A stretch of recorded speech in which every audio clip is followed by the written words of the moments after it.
৩১ বছর বয়সী ফিলিস্তিনি নারী হানান আল জুজু অন্ধকারে টর্চ লাইটের আলোয় ৩ সন্তানকে খাওয়ান তিনি। কোনোভাবে টর্চ লাইট চার্জ দেওয়া না গেলে তারা খাবার ছাড়াই রাত কাটান। ইসরায়েল হামাসের যুদ্ধবিরতির পরও গাজায় বিদ্যুৎ না থাকায় এই অবস্থা পরিবারটির। সূর্য ডোবার পর মাগরিবের আজান হলে আমরা অন্ধকারেই থাকি। টর্চ লাইটে ব্যাটারি থাকলে তা জ্বালাই, না থাকলে আলো বা রাতের খাবার কোনোটাই মেলে না। ২ বছর আগে যুদ্ধ যখন শুরু হয় তখন থেকেই পরিবারটি বিদ্যুৎবিহীন জীবনযাপন করছে। প্রথমে ঘরবাড়ি ছেড়ে তারা যখন দক্ষিণ গাজার রাফা শহরে আশ্রয় নেয় তখন মোমবাতির আলোয় রাত কাটত তাদের, কিন্তু আগুন লাগার আশঙ্কায় তাও বন্ধ করতে হয়েছে। এলইডি লাইট কেনার বা মেরামতের টাকাও নেই পরিবারটির কাছে। যুদ্ধের আগে গাজা বিদ্যুতের জন্য মূলত ইসরায়েলের উপর নির্ভর করত। গাজার একমাত্র বিদ্যুৎ কেন্দ্র থেকে ৬০ মেগাওয়াট ও ইসরায়েল থেকে ১২০ মেগাওয়াট বিদ্যুৎ সরবরাহ হতো। ২০২৩ সালে ৭ই অক্টোবর হামাসের হামলার পর ইসরায়েল গাজায় সম্পূর্ণ অবরোধ ঘোষণা করে। কয়েকদিনের মধ্যেই জ্বালানি ফুরিয়ে যায়, বন্ধ হয়ে যায় বিদ্যুৎ কেন্দ্র। এখন মধ্য গাজার নুসেইরাত এলাকার একটি শরণার্থী ক্যাম্পে থাকেন হানান ও তার পরিবার।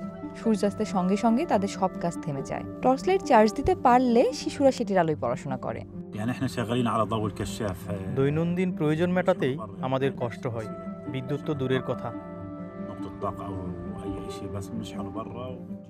গাজার ক্ষতিগ্রস্ত বৈদ্যুতিক অবকাঠামো ও তারের কারণে কিছু মানুষ সৌরবিদ্যুৎ বা ব্যক্তিগত জেনারেটর দিয়ে চার্জিং পয়েন্ট চালাচ্ছেন।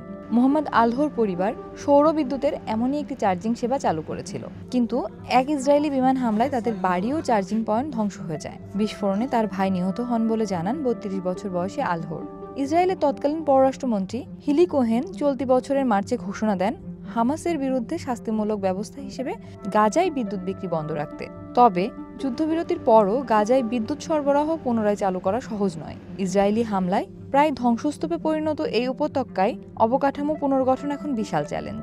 গাজার বিদ্যুৎ কোম্পানির তথ্য মতে যুদ্ধের কারণে ৮০%-এরও বেশি বিদ্যুৎ বিতরণ নেটওয়ার্ক ধ্বংস হয়েছে। অবকাঠামো ও যন্ত্রপাতির প্রাথমিক ক্ষতি আনুমানিক $৭২৮ মিলিয়ন।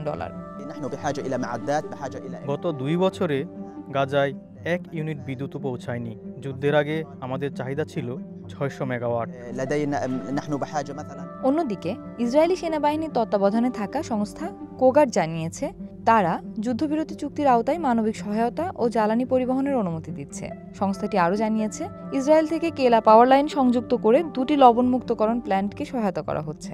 ২০২৪ সালের জুলাইয়ে ইসরায়েল দক্ষিণ গাজার খান ইউনিস শহরে জাতিসংঘ পরিচালিত লবণমুক্তকরণ প্ল্যান্টেও বিদ্যুৎ সংযোগ দেয়, যাতে সেখানে বসবাসরত ফিলিস্তিনিদের জন্য অতিরিক্ত পানীয় জলের ব্যবস্থা করা যায়।